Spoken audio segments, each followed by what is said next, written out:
अगर आप भी अपने बिजनेस का गोल बार बार सेट करते हैं और उसे अचीव नहीं कर पाते हैं तो यह वीडियो आपके लिए है। जब बिजनेस में सब कुछ सही चल रहा होता है और उस समय अगर गोल अचीव नहीं हुआ तो उतना फर्क नहीं पड़ता है, लेकिन अगर किसी कारणवश बिजनेस बुरे दौर से गुजर रहा है और उस समय गोल अचीव नहीं हो पाया तो बिजनेस का सरवाइव करना ही मुश्किल हो जाता है। इसलिए जरूरी है कि कुछ स्पेसिफिक गोल को सेट करके उसे निश्चित रूप से अचीव किया जाए और उसके लिए आपको मुख्य रूप से 4 बातों पर ध्यान देना चाहिए। अगर आप अपने बिजनेस का गोल निश्चित रूप से अचीव करना चाहते हैं तो सबसे पहली बात जिस पर आपको ध्यान देना चाहिए वह है कि आप अपने सबसे ज्यादा महत्वपूर्ण लक्ष्यों पर ही अपना ध्यान केंद्रित करें। जब आपका बिजनेस बुरे दौर से गुजर रहा हो तो उस समय जरूरी है कि आप ऐसे गोल को ही चुने जिसे अचीव करना निश्चित रूप से जरूरी है। बिना उस गोल को अचीव किए बिजनेस सरवाइव ही नहीं कर सकता है। ऐसे 1, 2, 3 या ज्यादा से ज्यादा 5 लक्ष्यों को चुन लें। याद रखिए, आपका ध्यान जितने कम गोल पर होगा उसे अचीव करने की संभावना उतना ज्यादा बढ़ जाएगी। अगर आपके पास मात्र 1 गोल है तो उसे अचीव करने की संभावना सबसे ज्यादा होगी। वहीं दूसरी तरफ आपके पास अगर 2 गोल है तो आपका ध्यान और आपका रिसोर्स दोनों 2 भाग में विभाजित होगा और उसे अचीव करने की संभावना थोड़ी कम हो जाएगी। ठीक उसी प्रकार अगर आपके पास 3 गोल है तो आपका ध्यान और रिसोर्सेज 3 भाग में विभाजित होगा और इस तरह से तीनों गोल के अचीव होने की संभावना थोड़ा और ज्यादा कम हो जाएगी। एक बार जब आप अपने मुख्य लक्ष्यों को निर्धारित कर लिए तो जरूरी है कि आप अपने संस्था के सभी सदस्यों को इन लक्ष्यों से अवगत करा दें और उन्हें बताएं कि इसे अचीव करने में उनकी भूमिका क्या है। प्रत्येक सदस्य की जिम्मेदारी निर्धारित कर दें और यही है लक्ष्य को निश्चित रूप से अचीव करने का दूसरा तरीका। आपके संस्था के प्रत्येक सदस्य को पता होना चाहिए कि आपके बिजनेस का मुख्य लक्ष्य क्या है और उसे अचीव करने में उन्हें किस तरह से कंट्रीब्यूट करना है। अध्ययन बताता है कि ज्यादातर बिजनेस में मात्र 15% लोगों को पता होता है कि उसके बिजनेस का करंट इंपॉर्टेंट गोल क्या है और मात्र 6% लोगों को ही यह पता होता है कि इन लक्ष्यों को प्राप्त करने के लिए, इन लक्ष्यों को अचीव करने के लिए उसे क्या करना है, उसका कंट्रीब्यूशन क्या होना चाहिए। यह स्थिति निश्चित रूप से बहुत ही भयानक है।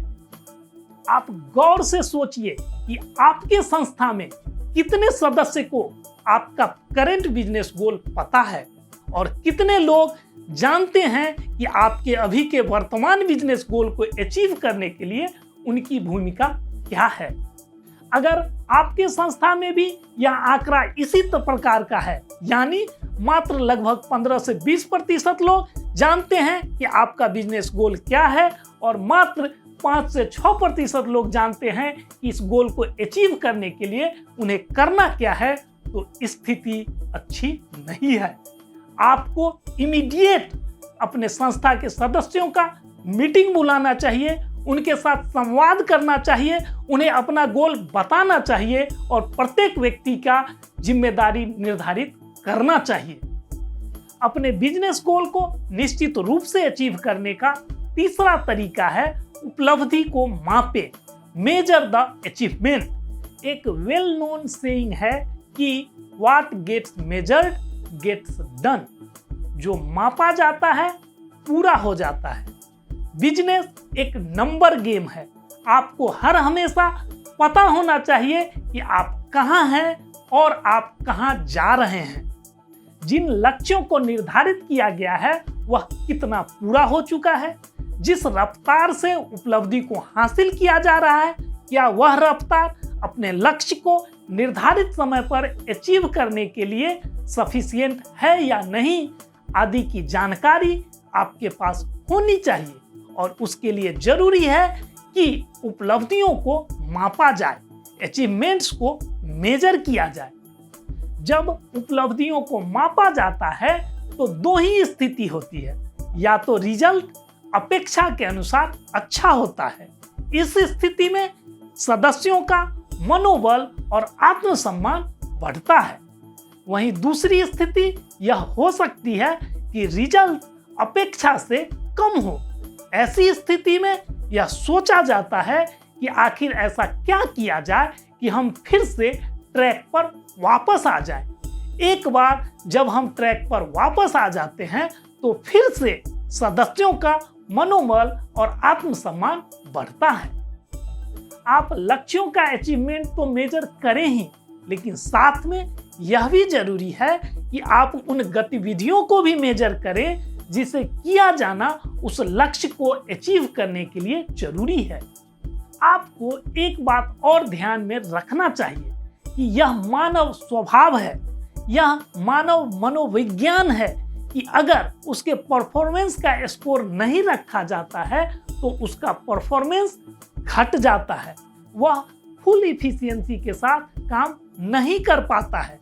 इसलिए आपको अपने संस्था के प्रत्येक सदस्य का परफॉर्मेंस स्कोर तो रखना ही चाहिए, लेकिन साथ में यह भी जरूरी है कि आप नियमित अंतराल पर उनके परफॉर्मेंस की समीक्षा भी करें। और यही है निश्चित रूप से गोल अचीव करने का चौथा उपाय। गोल सेट करने और उसके अनाउंसमेंट के बाद अगर लंबे अंतराल तक सदस्यों से उसके अचीवमेंट के बारे में पूछा ही नहीं जाता है तो उन्हें लगता है कि यह गोल उतना महत्वपूर्ण नहीं है, टॉप मैनेजमेंट इसे अचीव करने के लिए उतना ज्यादा सीरियस नहीं है, फिर वे भी शिथिल पड़ जाते हैं। अब आप ही बताइए कि लोगों को यह महसूस कराने के लिए कि यह गोल बहुत ही महत्वपूर्ण है, इसे अचीव करने के लिए आप बहुत ज्यादा सीरियस हैं, तो आपको क्या करना चाहिए? उत्तर है रिव्यू, रिव्यू एंड रिव्यू, समीक्षा, समीक्षा और समीक्षा। आपको सप्ताह में कम से कम एक बार उपलब्धियों की समीक्षा जरूर करनी चाहिए। अगर गोल शॉर्ट टर्म है तो सप्ताह में 2 बार या प्रत्येक दिन भी समीक्षा किया जा सकता है। यह रिव्यू मीटिंग टीम के नॉर्मल मीटिंग से अलग होता है। सबसे पहले स्कोर बोर्ड देखकर यह पता किया जाता है कि अभी हम कहाँ हैं। फिर यह डिस्कस किया जाता है कि हम क्या कमिटमेंट किए थे, और अंत में यह प्लान किया जाता है कि आगे हमें करना क्या है। पिछले रिव्यू से अभी तक की अवधि में अगर कुछ सीखने के लिए मिला हो, कुछ अलग अनुभव रहा हो, तो उसे भी डिस्कस किया जा सकता है। तो दोस्तों, आज के वीडियो में हमने देखा कि अगर हम अपने बिजनेस गोल को निश्चित रूप से अचीव करना चाहते हैं तो सबसे ज्यादा जरूरी है कि हम अपने कुछ महत्वपूर्ण गोल पर अपना ध्यान केंद्रित करें। संस्था के प्रत्येक सदस्य को हमारे संस्था के महत्वपूर्ण लक्ष्य क्या है और उसे अचीव करने में उसकी क्या भूमिका होनी चाहिए, यह स्पष्ट रूप से पता होना चाहिए। उपलब्धियों को मेजर किया जाना चाहिए और साथ ही एक नियमित अंतराल पर उपलब्धियों की समीक्षा की जानी चाहिए। इन उपायों को आप अपने बिजनेस में अपनाएं और अपना अनुभव जरूर ही साझा करें। आज के लिए बस इतना ही, फिर मिलते हैं अगले वीडियो में एक नई जानकारी के साथ। तब तक के लिए इजाजत दीजिए। धन्यवाद।